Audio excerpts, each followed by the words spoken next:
Then, when it was the 30th night, she continued. I have heard, O auspicious king, that the young man said, You will be the death of me today. He went on. Sir, the barber replied, I am the man the people call the silent because, unlike my 6 brothers, I speak so little.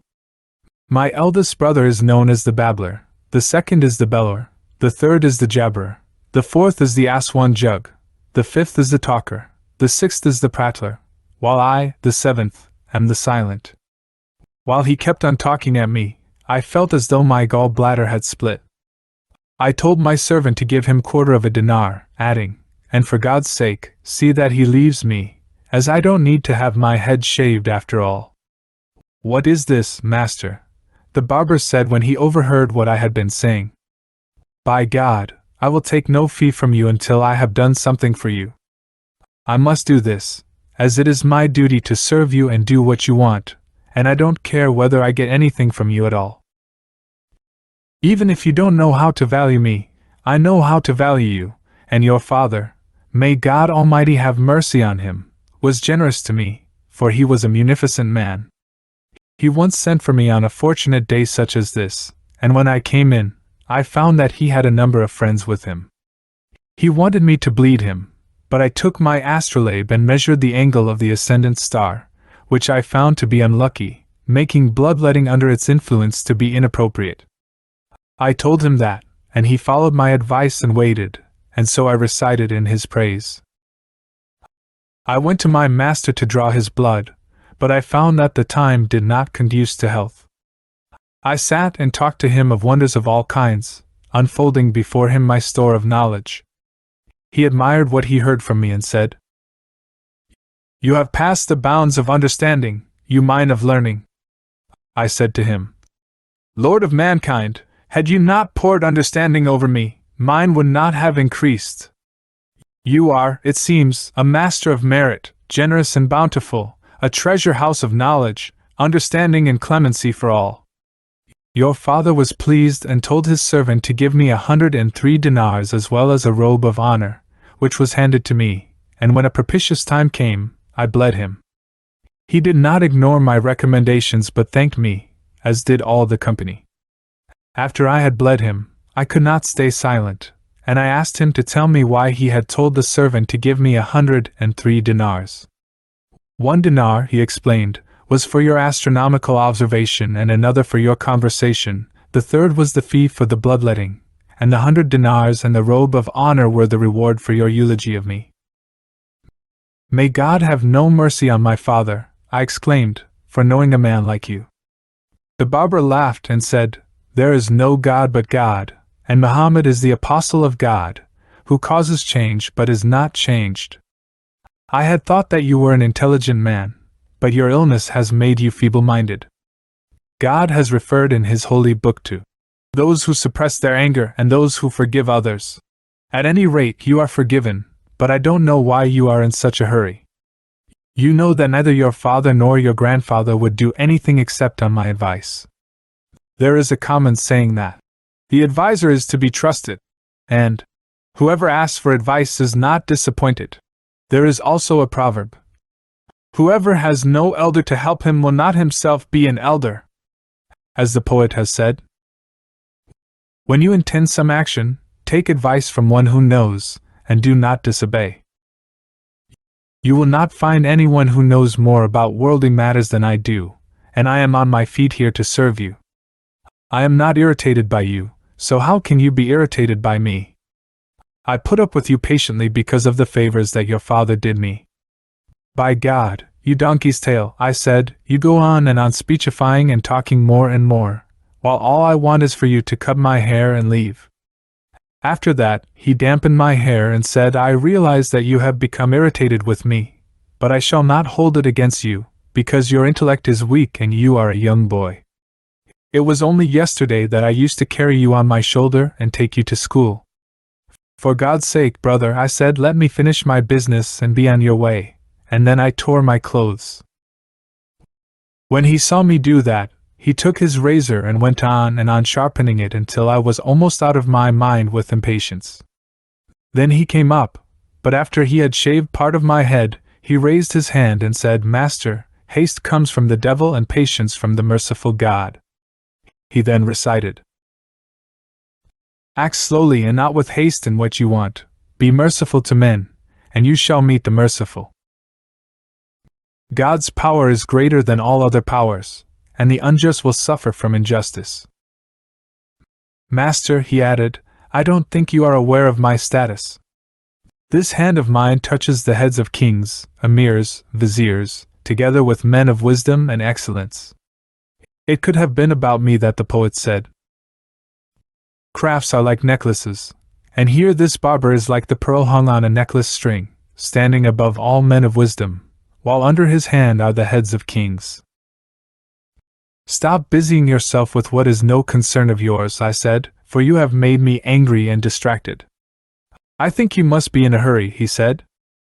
Yes, I told him. "Allow yourself to slow down," he insisted, "for haste comes from the devil and it leaves behind repentance and loss."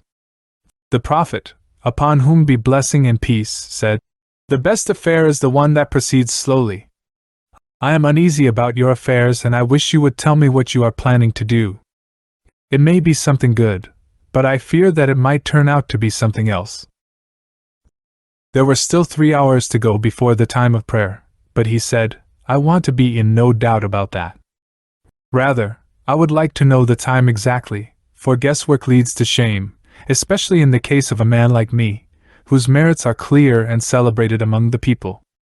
I cannot speak by conjecture as the common run of astrologers do."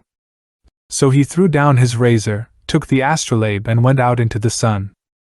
He stayed there for a long time, and when he came back, he said, "There are exactly 3 hours to go, either more nor less." "I implore you, in God's name," I said, "don't speak to me. You have broken my heart." So, as before, he took his razor, sharpened it, and shaved part of my head. Then he said, "I am worried by your hastiness.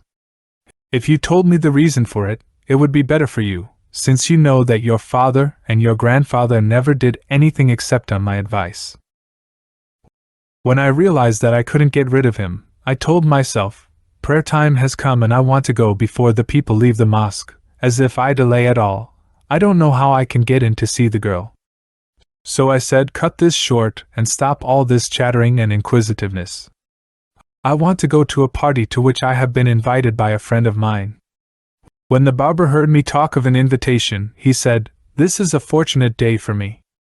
Yesterday I invited a group of my friends, but I forgot to see to it that they had something to eat. I have only just thought of that, and how ashamed I shall be." "Don't worry about it," I said. "I have already told you that I have been invited out today, so you can have all the food and drink in my house, if only you finish the job and shave my head quickly." "May God reward you," he said, but then added, "Tell me what you have for my guests, so that I may know." I told him, "There are 5 different types of food, 10 grilled chickens and a roasted lamb." "Bring them out, so that I may inspect them," he said. I produced all of this, but, after looking at it, he said, "There is still the wine." "I have some," I said, and when he told me to fetch it out, I did so. He praised my generosity, but added, "There is still the incense and the perfumes." I fetched him a container with nard, aloes, ambergris and musk worth 50 dinars.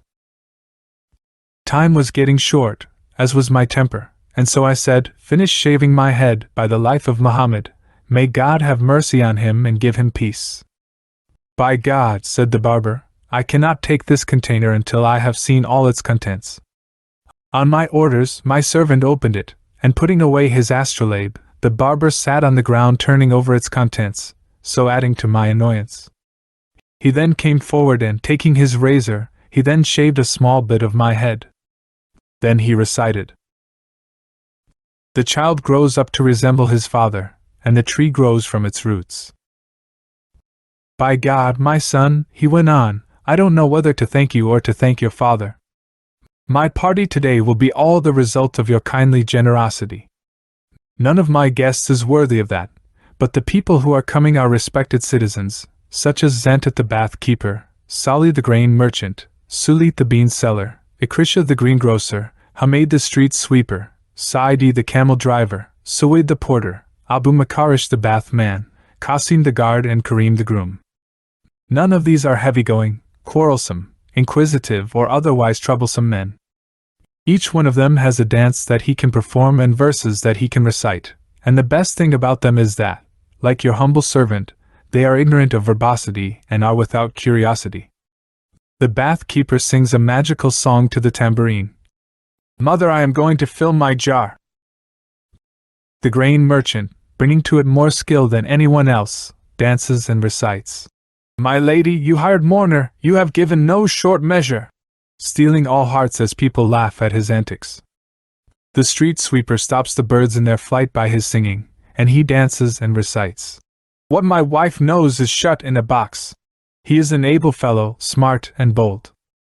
In praise of his handsomeness I say, my life is the ransom for a street sweeper who has roused my passion. Sweet-natured, he is like a swaying branch. When time granted him to me one night, my passion wore me away as it increased, and I told him, You have kindled your fire within my heart. No wonder, he replied, when sweeper turns stoker. Each one of my guests has in full measure what entertains and amuses. Then he added, But hearing is not the same as seeing. Were you to choose to come to our party, both you and we would prefer it. Don't go to the friends you are thinking of visiting, for you are still showing the traces of your illness, and it may be that you will find yourself with chatterboxes who talk about what is no concern of theirs, and you might find some inquisitive fellow there who would give you a headache while you are still depressed as a result of your illness. Another time, perhaps, I said, with an angry laugh. Then I added, Finish your job and let me go under the protection of Almighty God, while you go to your friends who are expecting you. Master, he said, I only want to let you enjoy the company of these clever people, men of good background, none of them being long-winded or inquisitive. From my earliest days, I have never been able to associate with anyone who asks about what is no concern of his. My only associates are men of few words like me. If you came to meet them and saw them one single time, you would abandon all your own companions. May God complete your happiness with them, I said, and one day I must certainly come to meet them. May that be today, he replied. If you make up your mind to go with me to my friends, let me take your generous gifts. But if you have to go to your own friends today, I shall carry away the gifts and leave them with my companions, who can start eating and drinking without waiting for me. Then I can come back for you and go with you to your friends. I don't stand on ceremony with mine, as this might stop me leaving them and coming back to you quickly and going with you wherever you want to go. There is no might and no power except with God, the Exalted, the Almighty. I exclaimed. Off you go to your own friends and enjoy yourself with them, and let me go to mine, who are expecting me, so that I can be with them today. The barber said, I cannot let you go by yourself. No one but I can enter the place where I am going, I told him, which prompted him to say, I think that you have an assignation with some woman, for otherwise you would be taking me with you, and yet I am the most suitable of people to help you get what you want. I am afraid, however, that you may want to meet some foreign woman, at the cost of your life. For this is Baghdad and no one can do things like that here, especially on a day like this, and the wali is a very stern man. You fool old fellow, I said, take yourself off. Why are you talking to me like this, you silly man? He replied. I'm ashamed to listen to you. You're hiding something from me. I know it, I'm certain of it, and I only wanted to help you today. I became afraid that my family and my neighbors might hear what he was saying, and so I fell into a deep silence. We had reached the hour of the Friday prayer, and the sermon was due by the time that he had finished cutting my hair. I told him to take the food and the drink to his friends, saying that I would wait for him until he came back, when he could go with me. I went on flattering and trying to mislead the damned man, in the hope that he might leave me, but he said, You're trying to deceive me so that you can go alone and involve yourself in a disaster from which you won't be able to escape. For God's sake, don't leave until I get back, so that I can go with you, to see how your affair turns out. Yes, I said, but don't be long. He then took all the food, the drink, and the rest of what I had given him, and left my house. But what the wretched fellow did was to give all this to a porter to take to his house, while he himself hid in a lane nearby. I got up at once, as the muezzin had already finished the service, put on my clothes and went out. I then came to the lane and stopped at the house where I had seen the girl. There I found the old woman waiting for me, and I went up with her to the floor on which the girl lived. My entry, however, coincided with the return of the master of the house from Friday prayers. He came into the hall and shut the door, and when I looked out of the window, I saw this very same barber, God damn him, sitting by the door, and I asked myself, how did this devil know where I was? It happened just then, as God intended my secret to be uncovered, that a maidservant had committed some fault. The master of the house beat her, and when she shrieked, a slave rushed to her rescue. He for his part was also beaten, and he, too, cried out. The damned barber thought that it was I who was being beaten, and so he shouted, tore his clothes, and poured earth on his head. He continued to yell and cry for help until he was surrounded by a crowd. He kept repeating, my master has been killed in the Qadi's house, and then, still shouting, he went to my house, followed by the crowd. He told my family and my servants, and before I knew what was happening, there they came with their clothes torn and their hair loose, crying, woe for our master.